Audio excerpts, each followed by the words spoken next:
Morning, beautiful. Just standing here inside. I want to show you what it's like outside. It really is pretty dark out there. I have to turn now on the lights in the room today, but you can see the cherry tree and it's pretty glorious waving there in the wind and the rain. So that's what's happening today. Just rain. And I'm not complaining. I love just about any kind of weather. Hi, Andrea. Good morning, beautiful people. Now I'm just going to turn this around and sit down. Jenny, it's great to see you. Carmelina, good morning. Here we all are. I've got rocks, right? Can't just be inside without rocks. Amy, good morning. We're starting with more smoky quartz. We had smoky quartz yesterday. We're having it today. Morning, Linda. So this is, what do I need to say? It had a little bit of radiation when it was growing, and then it got a whole lot more just when it was finishing, because the radiation is what turns it from clear to dark, sometimes even black. So this beautiful shiny thing, and my hands are too hot. Good morning, Laura. I'm going to take my gloves off. Excuse me. Don't actually want to sit here and, break into a sweat. Put on all my wet weather gear and walked to the top of the hill and took that photograph in the rain. So I had to, I got all warm and then came home and yeah. So this is the bottom of this lovely rock. I really enjoy this. It's just beautiful. It's got shiny bits, it's got non-shiny bits. Trying to catch the light on it for you. Morning, Nora! Great to see you. It's lovely to see everybody here. There we go. Finally, you can see the plane of the thing. There we are. So, smoky quartz. Now this, nobody really knows what it is. Well, it's a whole lot of things. All I know, before anyone asks, is that it's come from Russia. And I took it to a mineral fair, and the people there had never seen anything like it. So obviously there's mica. You can recognise the plate mica there. But all this vaguely shiny, sparkly, crumbly stuff that looks like grey apple crumble is actually mica as well. And when they looked at it under a microscope, or the little eye thingies that they use, it was 3 different kinds. So there's light and medium and black in there. Then, and you've got to hold it quite carefully because bits of it are brittle. Obviously, there's some quartz here and a little bit of amethyst colour. So that's a layer of quartz which has got other stuff on it, and amethyst, and then. Excuse me, it's quite difficult to handle because I'm trying not to break bits off it. There's actually a piece of, this is calcite here. It's not flashy calcite, but it's calcite. I love this rock, it's so interesting. And on this side, I don't know how well you can see, but this is actually amethyst.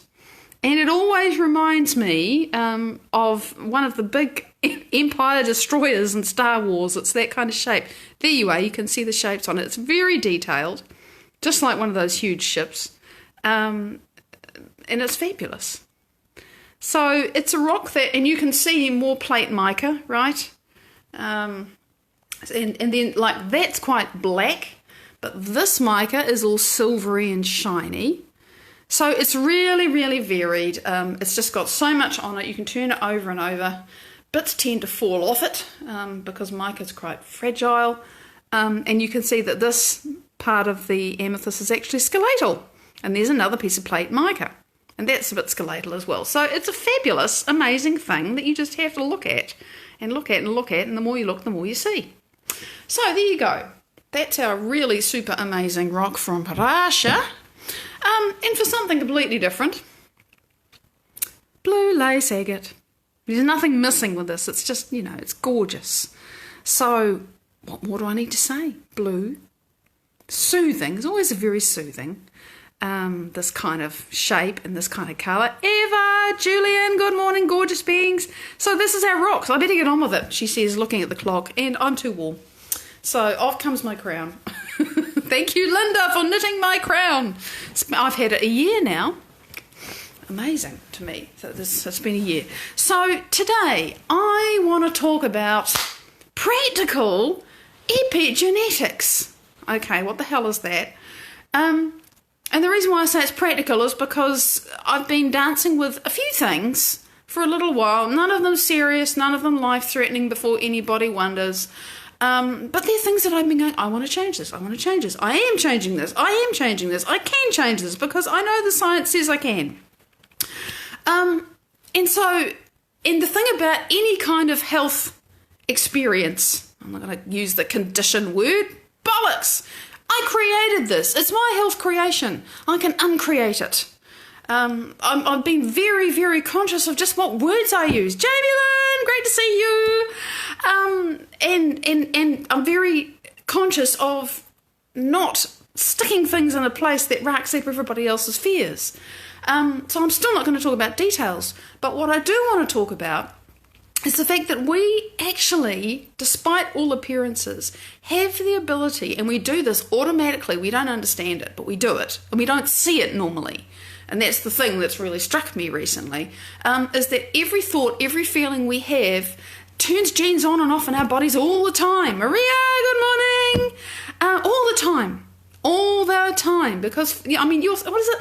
100,000 to, oh God, I don't know, I forget the numbers. I hear Joe Dispenza saying them because I listen to his workshop, his lectures, and it's just stupid numbers of things that happen in the cell every second. One cell, never mind your whole body. It's like, thousands to millions of reactions in one cell in a second. The numbers are astronomical. And I don't know if all of those things require gene expression, but a huge portion of them must. Because the body is a protein-producing machine. Everything, makes proteins, except for your red blood cells. Every other cell in the body makes proteins. And to express a protein, a gene has to be turned on and turned off. And, you lose, 100,000 cells every second or something? Oh, another 100,000! You just replaced them. Did you think about that? It happened because a gene expressed in your body. So get used to the idea that this is happening all the time, constantly. And what influences that? Well, the environment influences the gene. That's epigenetics. But what we used to say is, it's the environment outside our skin, our parents, our conditioning, our food, toxins, whatever, and all of that has an impact. But what we now understand is that you can take two identical twins and put them in the same identical environment, and one of them will get, whatever disease and die when they're 50, and the other one will live until they're 79. Suzanne, hello. So how is that? Well, there's a thing called, the personality, which creates the personal reality, and that's the difference, and that's what changes the genetics. That's what turns the genes on and off like Christmas tree lights. They're going on and off all the time. And how we can do that how we do that and keep them turned on or keep them turned off is through our habitual thinking, which makes chemistry, which makes feelings, which instructs your hormonal centers, or rather chemistry makes hormones, which gives you feelings. And then you can get addicted to those because the body gets conditioned to them. You can get addicted to the feelings you really don't like. Hello? This is amazing. This is why it's so hard to change. But those feelings that you keep on investing your energy into for 10, 20, 30, 40, however many years, or even 3 weeks, or even 2 days, have an instant and ongoing effect on your body for as long as you do them. Heather, good morning! Which is like, oh my God, you mean I actually hold the switch? You do. What's more challenging, perhaps, is that we don't see it in operation. Because, what is it, 70,000 thoughts that you think every day? Oh, am I remembering the number right? Lots and lots of thoughts. And every one of those is going to have some kind of associated chemistry, whether we notice it or not. So, and 95% of those are just exactly the same as the day before. Inga, lovely to see you. So, whatever you are habitually thinking and feeling, you keep thinking and feeling, and that's why your body and your life, by the way, stays the same. That's just how it works. Me too. Absolutely me too. So as I've been... pushing's the wrong word. As I have been overcoming myself, knowing that it's me that's created these things in my life and in my body, because there's no separation between any of it, and I've just had that impressed on me over and over again. It doesn't matter which bit you work on, Maddie, you're changing it all. Never TT, good morning! I've actually had an experience of really seeing a gene turn on and turn off in response to my emotional state. which was like, amazing to me. Oh my God, I actually have this switch in my hand, a particular body process. And what I observed is a very fearful response. Hi, Samantha, which would go off in response to an unopened email, an unopened message in Messenger, or an unopened piece of mail, or something unknown. Something unknown, and I finally, I only realised this a few days ago. Something unknown in my world that I don't know whether I can handle it or not. And this has been running for a very, very long time. I don't know how long. I actually have the sense that I came in with this. Nobody did it to me. I chose it so I could overcome it. So I don't know when it began. Doesn't matter. Had it for a long time. Okay, so this response has been going off in various ways for a long time. And the time that I really remember it very powerfully actually was when I first noticed that I had a cyst in my breast. Now, benign cyst, not a deal, gone, okay? They act up if there's toxicity shifting in my body and if I don't get enough iodine. It's a whole nother story. It was estrogen dominance that did that. No issue, okay? I'm not talking about cancer or a cancer risk. But when I first noticed that, there was this kind of tingling sensation in my body, and of course fear, because I was ignorant in those days and I didn't know what was causing it. I understand it now. I didn't know what was causing that condition. And it kept on going off. You go through the whole thing when you're don't understand about it, and you have the ultrasounds and I refuse mammograms, I do thermograms and the whole thing, and it was very matter to matter because I didn't understand what I was doing. I didn't know that I had the ability to change my gene expression. So I was just doing things with what I knew, which was a way better than doing nothing at all with, just letting other people tell me what was going to happen. But I recognised this was starting to go off because of the other things that I have been facing, and the same response. And I thought, I know this response.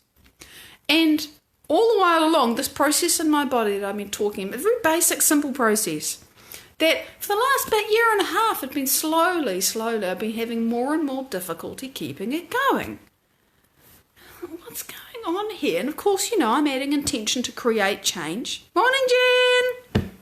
I'm thinking, why is this, because there's simple supplements that I can take to help it, to fix it, pretty much.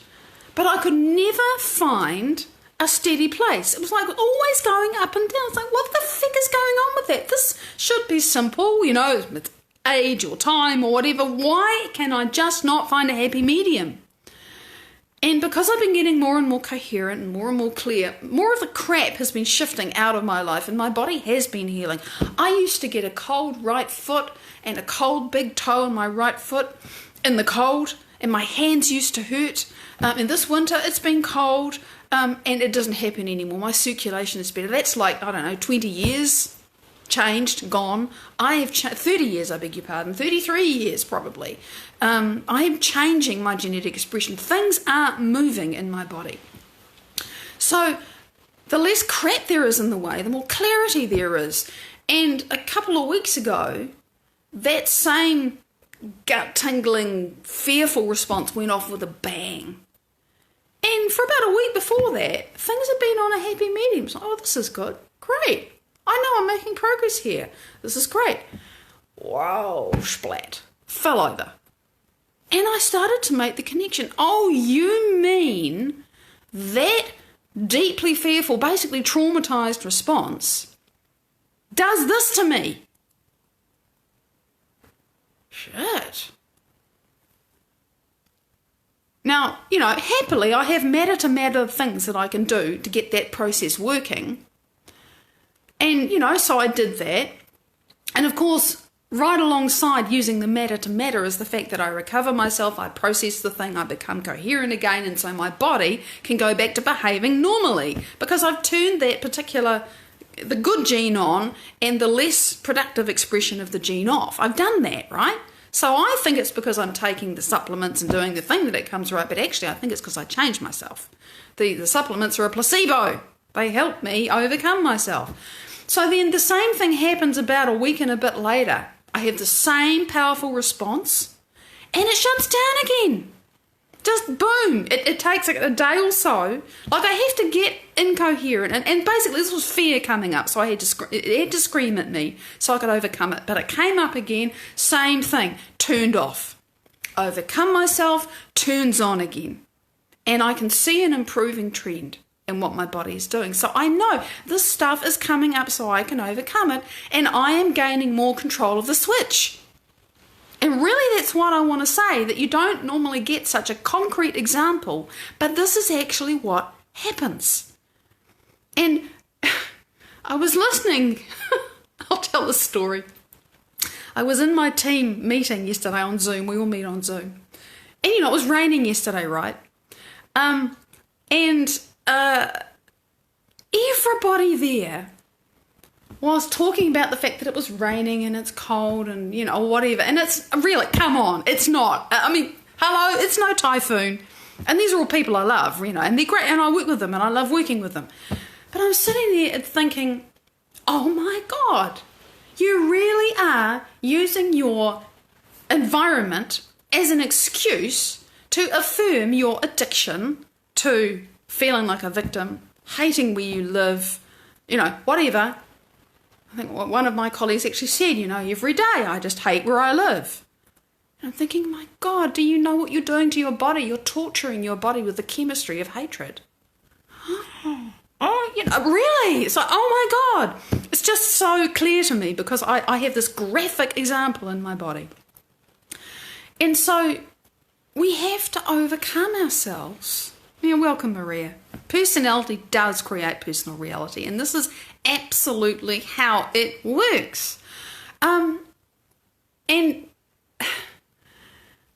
that's the thing that really was important to me in all of this, and I've sort of told the story out of order, was realizing, here's this fear, my body shuts down, I overcome my fear, I use matter to help me get over it, which, is kind of important. And then I have the fear again and my body shuts down and I recognize the pattern because I don't think I saw it the first time. I can't remember. But I went from realizing here's the fear, here's what my body does, to recognizing that I wasn't scared of getting a blood test result or whatever. I was scared of the unknown. I was scared of, can I cope with this? Can I cope with whether someone's going to be angry with me or, am I sick, am I well, whatever. And something shifted in me and I thought, well, hang on a minute. The blood test is feedback. It doesn't mean anything about what I can do. I am the epigenetic master here. It's just going to tell me how I'm doing. And clearly I'm not dying. Actually, clearly I'm healthier and happier and more well than I've been in most of my freaking entire life. So the fear, which I was kind of anchoring onto, I've got this thing and I'm going to get a blood test and what will it tell me, was actually not that at all. That was you mean my body is trying to tell me, because it's running a program, it's trying to keep me safe, it's trying to protect me from the tiger in the room. My body is saying, that blood test result is scary. You might not be getting better yet. Whatever. But that actually wasn't the thing. The real program was, there's an unknown in your world and you're afraid that you can't deal with it. It's like, it's not that. It's not the body thing. That's secondary. The program that was running was my fear. It's running about all kinds of things. And, finally I see it and I'm just so much more aware. So I notice a bit more now. Oh my God, another fearful thought. Because, fear's been my thing. Everybody seems to have a dominant emotion that they have to overcome. For some people, it's just being angry and grumpy and, and for others, it's fear, and for others, it's sadness. The three primary ones. Everything else is a variation of those. All survival emotions. All emotions about something bad has happened to me, will happen to me, or is happening to me. And it's just, that's what I'm overcoming. That's what's been throwing the switch in my body to create autoimmunity, to create digestive issues, to create anxiety attacks, comparatively a long time ago. That's what I've been doing to myself with my thinking and feeling and feeling and thinking and thinking and feeling every day, unconsciously.